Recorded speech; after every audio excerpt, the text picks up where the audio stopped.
नंतर आपल्या सगळ्यांचं पुन्हा एकदा स्वागत। पुढची बातमी आपण पाहूयात। सोलापुरातील भारतीय जनता पक्षाचे आमदार राजेंद्र राऊत यांच्या डोळ्यामध्ये आनंदाश्रू पाहायला मिळाले। कोरफळे शिवारात जलपूजनाच्या वेळी आमदार राऊत हे भावुक झाले। कोरडवाहू बार्शी तालुक्याला पहिल्यांदाच पाणी आलं। जलपूजनाच्या दरम्यान आमदार राऊत हे भावुक झाल्याचं पाहायला मिळालं।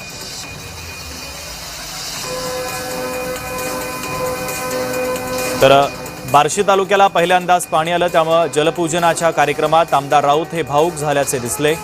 त्यांच्या डोळ्यामध्ये आनंद अश्रू पाहायला मिळाले।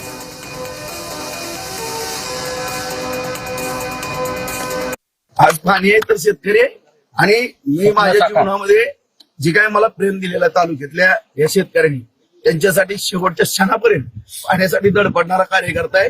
मी वेळप्रसंगी साहेबांसमोर हात जोडून उभा राहील, परंतु माझा जे होताना टेक्निकली तालुका 80% तालुका हिरवागार केल्याशिवाय गप्प बसणार।